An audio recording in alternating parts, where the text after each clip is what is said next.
पहली बार उनसे मुलाकात बड़े फ़नी सीन से हुई थी, जहाँ पर हमारा फर्स्ट शॉट ही लगाया था किसिंग शॉट। तो की हालत एकदम ख़राब थी।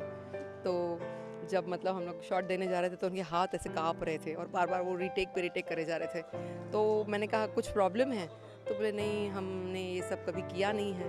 तो मैंने कहा क्या सब कुछ करना नहीं है। उनकी उनकी सादगी कहीं ना कहीं एक दिल को लुभाती भी थी।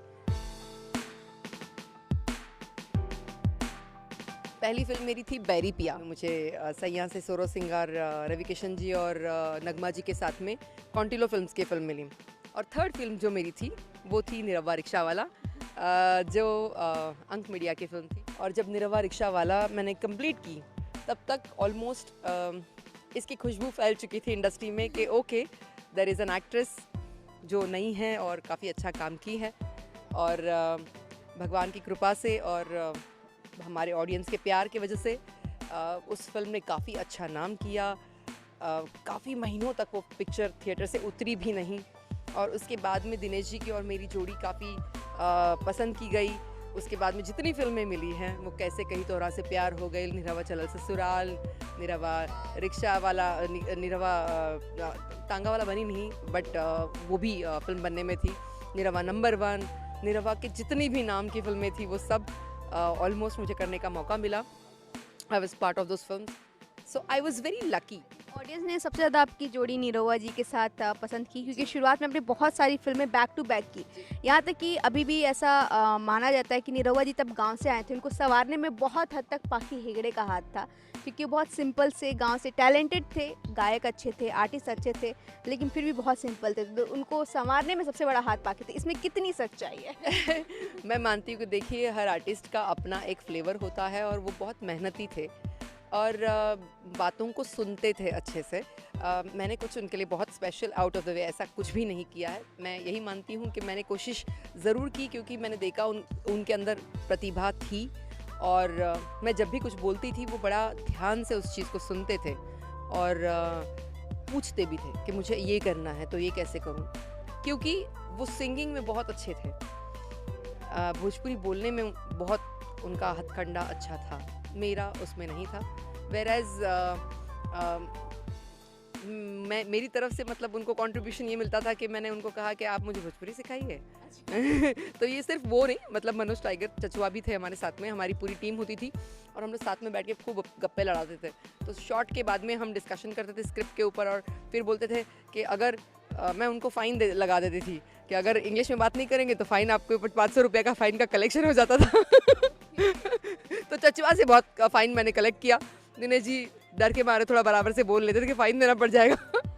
सो ऑलवेज़ ये होता है कि जब आप किसी के साथ में हो तो जब मिलजुल के काम करते हो और मिलजुल के सबकी एनर्जी एक ही लेवल पे मिलती है, काम बहुत अच्छा होता है।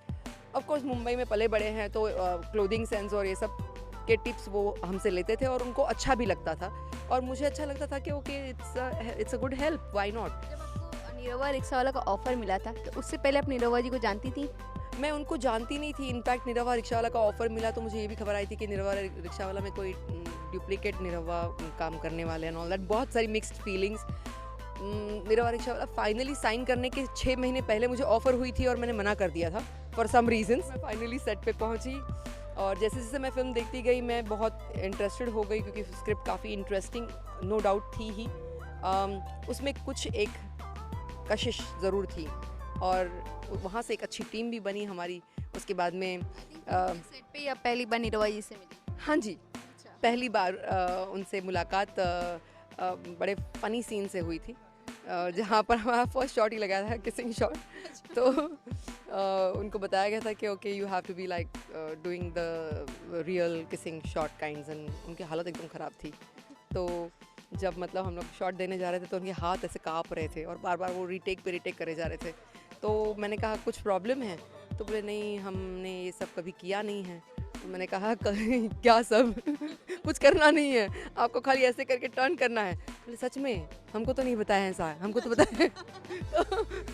तो बहुत से उनकी सादगी कहीं ना कहीं एक दिल को लुभाती भी थी। वो बहुत ग्राउंडेड और एक बहुत नेचुरल स्पॉन्टेनियस आर्टिस्ट है मुझे लगता है।